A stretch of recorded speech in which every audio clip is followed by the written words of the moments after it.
colors of the rainbows are so bright. Hi everyone, welcome back to the channel and I hope you're well. Today I have a special guest with me, my friend, Dr. Dibu. Before I get her to introduce herself, if you're new here, you're welcome. My name is Gloria and on this channel I'm sharing my experiences living in the UK and offering my perspective as an African in the diaspora. Please don't forget to check out my other videos, and if you like what you see, be sure to click the like and subscribe button before you leave. So, Dibu, you're welcome to my channel. Please, can you introduce yourself to my subscribers? Okay, my name is Dibu Singh. I'm Dr. Ramayama, my professional name. I'm a consultant radiologist, so I have been working in the UK for many years, and I've been a consultant radiologist for just over 20 years. So yeah. Wow, you're welcome. I'm so happy to have you on my channel. You've had a very busy day and I'm like, no, we have to do this video. It's long overdue. We have to do this video. Yeah, so, absolutely. So yeah, I want to do this video. So yeah, I'm gonna be asking Dibu some questions, and yeah, hopefully you can learn a thing or two from it. So yeah, without further ado, let's jump right into the video. So Dr. Dibu, what would you advise a foreigner coming to work in the UK? I would say do your homework. Okay. Do a bit of research about your industry. Know your industry well. Every industry in the UK has a regulator.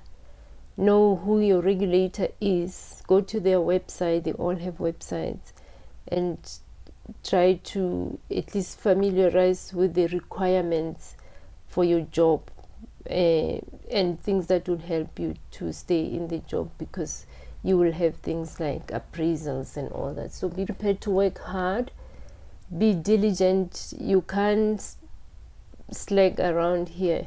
You know, everyone has to perform. But then coming from, say, maybe if you come from an underdeveloped country, things can get a little bit overwhelming in terms of technology. Yep. How things are moving fast.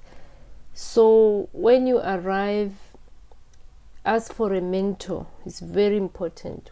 Whichever industry, the organization should give you a mentor, someone who will hold your hand and guide you and take baby steps with you until you're ready to fly. What about things like what to expect when coming to a foreign country, because it's something completely new and different?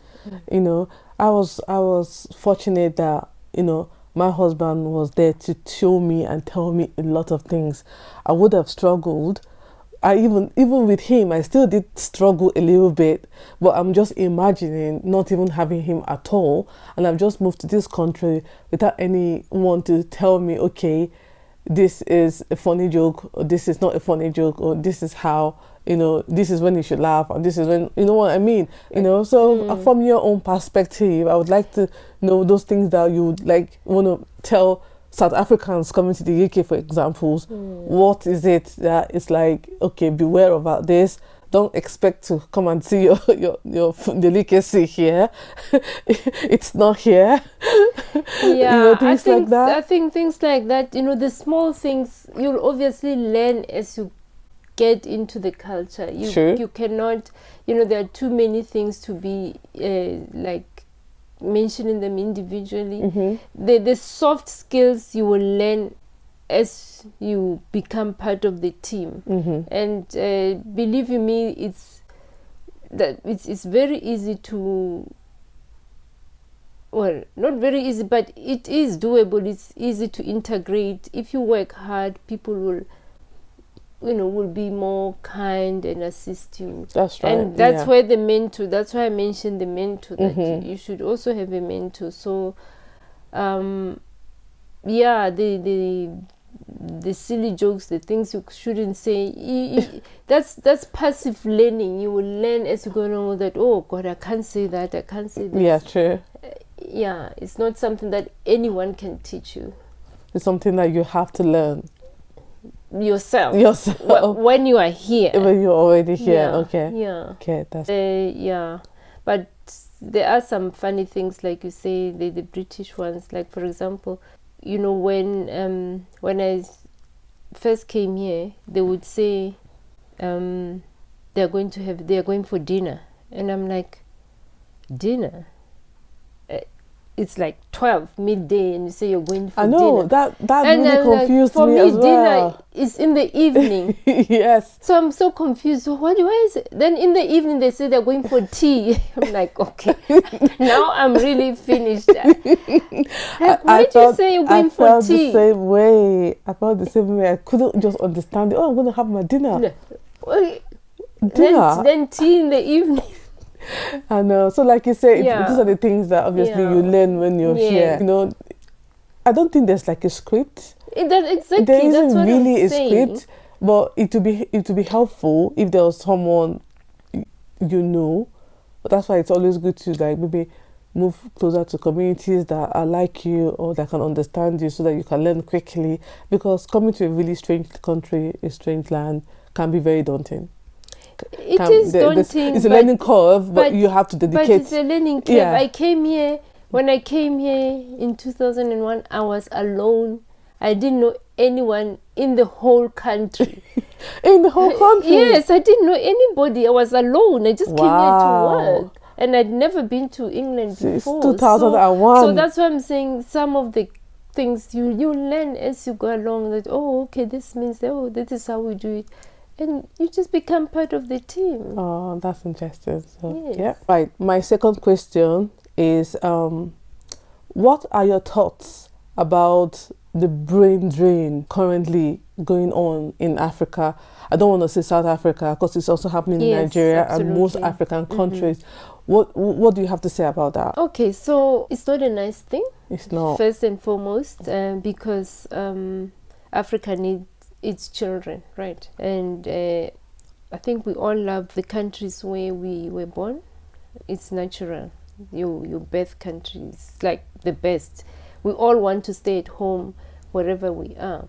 However, people are always looking for opportunities, and unfortunately, some of our countries, there is potential for countries to flourish, but we have seen that there's so much corruption going on that it affects the infrastructure. So the taxpayers' money go to service very few families. Yeah. And leave everyone to struggle. So it becomes a vicious cycle, lack of infrastructure. So the professionals feel neglected, there's no equipment, and there's less job satisfaction, then they become depressed. It becomes that vicious cycle. So in order to get out of that cycle, just in case you end up being corrupt like the rest of them, so people usually look for other opportunities, and unfortunately the brain drain is one of the opportunities that is something that happens as a result of people looking for, as a consequence of people looking for opportunities. Honestly, I don't have the answer to it. I don't want it to happen. And I think if you ask all those people who left their homes, if you say, if I could give you this and this and that in your home country, what would you do? Oh, I would go back immediately. Yeah. We all want to be at our own comfortable birthplaces. I agree with you that when you ask people that are here, especially foreigners or migrants that are here, if they had the same facilities, the same, the way the systems work here, back home, they'll definitely I think no one will leave their home country. No one will leave their home country. So when people come here, they've come here because they're looking for better opportunities, they're looking for greener pastures, they're looking for better life. So many people risk their life to be here. Absolutely, yeah. Because they're looking for something better, and they're trying to make the most out of their lives, if you know what I mean. Some people are running away from war, insecurities, and so many dangerous things in their home country, and they've come here. But it's unfortunate, the brain drain. It hurts me, it pains me, because I've seen situations whereby families and relatives back home have gone to hospital for care, and they've given them very, very mediocre, services. Why? Because the professionals, the specialists are not there. They're not there. And they're left with quacks and half-baked, professionals to deal with. Again, we wouldn't blame them. So Yes. we can agree that if you want to leave, then if you have the opportunity to look for better opportunities, if you have the opportunities to look for better opportunities outside your home country, then go for it. Yeah, It's a shame the drain is happening. Absolutely, yeah. But, what are we going to do with this situation? It's just unfortunate. So you worked as a consultant in South Africa, and you work as a consultant presently in the UK. So can you tell us about the major differences in your experiences? So the major differences, obviously, the healthcare systems are different. In South Africa, it's more of a two-tier system. Okay. There's public, then there's private. Yeah, same as Nigeria. There's private and there's public. Yes. The general hospitals, that's what we call them. Yeah. Whereas here, predominantly public. There's a small percentage, maybe less than 1% of private here. Yeah. Mm-hmm. And even then, the private hospitals in this country don't have like accidents and emergency, and they're not fully fledged hospitals. They're just for outpatient services. Whereas they, I didn't know that. Really? yeah. The private hospitals don't have accidents and emergencies. That's good to know. Whereas in South Africa, the private hospitals are fully fledged. There are some major trauma private hospitals and all. So within the public sector, there is academic and non-academic. And my experience is mainly with academic. But I also know, because they're intertwined, I know how the general hospitals work, which are non-academic. So basically, if you work in the public sector, you have your hours, but in an academic environment it's slightly different because you have many roles. So I had to teach, to do research, and to still do service, and other things, getting involved in all the academia stuff, exams and all that. But if you work in a nice general hospital, public, you work your hours and you provide the service, and that's it. You go home. People like to work in government because in the public hospitals, if, for example, they have children, because the working hours are favorable. You finish your work at 4, you go home. You have time for your children or your family. Whereas in private, the hours tend to be long. There's obviously pressure to deliver because it's very financially driven. Because people pay a lot of money. Not necessarily, but yes, they do. But the radiology practices in South Africa, so they own the equipment. They are not. So when you say private, it's private because they will be owning the equipment. So they purchase their own equipment. They employ radiographers. So it's a lot of overheads, and obviously these things have to be paid. Plus, they also have to earn a salary out of that. So there's very much high pressure to. Is that the same here in the UK? The private hospitals, they don't own. No. So it's completely different. The private. They're so expensive. The private practice here is totally different. The hospital own everything. All you do is to go and see patients, and you get paid for the patients that you have seen. And that's it. Yes. Wow. So it's a whole totally different, two different systems altogether. So why is it so expensive then? Where? Private hospitals here. Because you are paying the hospital, and you're paying the doctor who's performing whatever it is that you're going to do, the consultant or whatever. The hospital still has to make money. Yes, I know. I'm just saying. Wow. So that's why it's expensive. It's expensive either way. Whichever structure you look at, it's still expensive. Yeah. Same in Nigeria, the private hospitals are very expensive. Yes. Obviously more than the public hospitals, and you have access to doctors while the public hospitals, you could be waiting. There's a lot of people. You could be Yes. there like 7 a.m. in the morning and don't see a doctor till like 9, 10, like hours before, you know. But again, it's very affordable. Right, finally, the last but not the least question. How do you balance work, being a consultant, and your personal life? Because it can be very hectic, especially working Yes. for the NHS. Yes. And I've seen you come back, you're so tired, you're so worn out, but you still have time to go running, to go do yoga, do your exercises and other personal stuff. How do you balance it all? How do you make it work? Okay, so it's so for me personally, I call it compartmentalization. Compartmentalization. That's a mouthful. Compartmentalization. Yes, so I compartmentalize everything. So I go to work, and whatever I do, I try to do it to my best of ability. Okay. Go to work and perform, and when I'm at work, I forget about everything.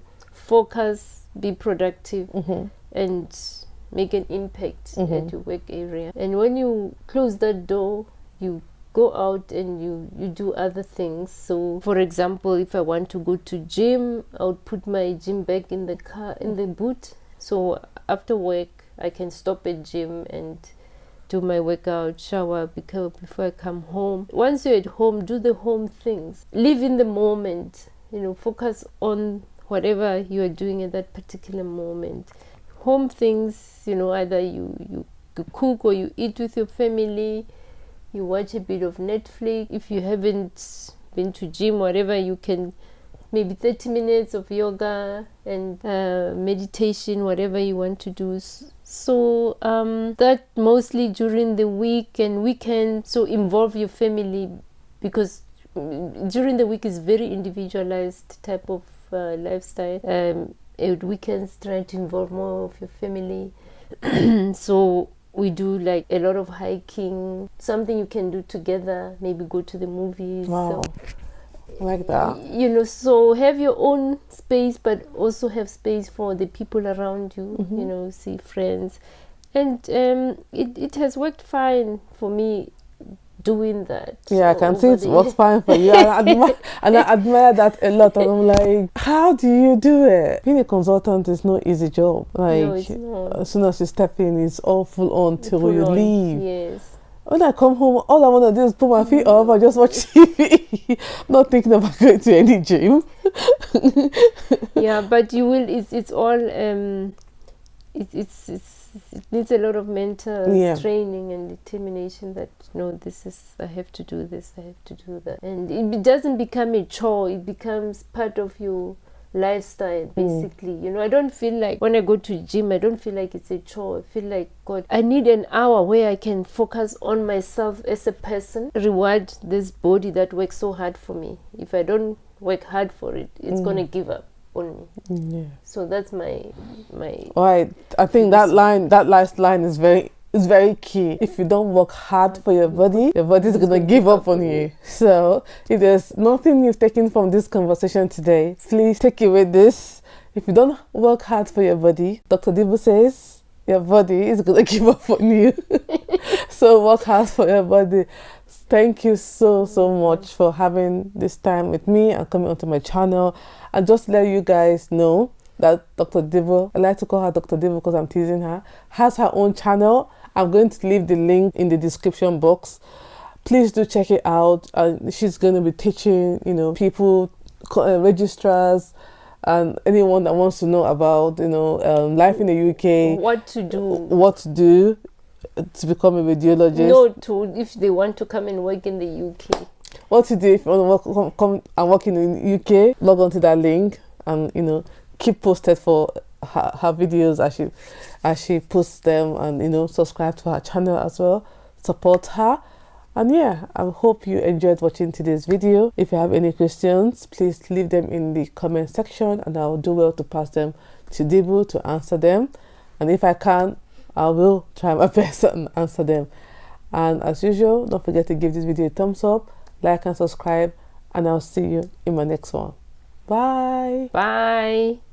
There's a reason why the colors of the rainbow rainbows are so bright.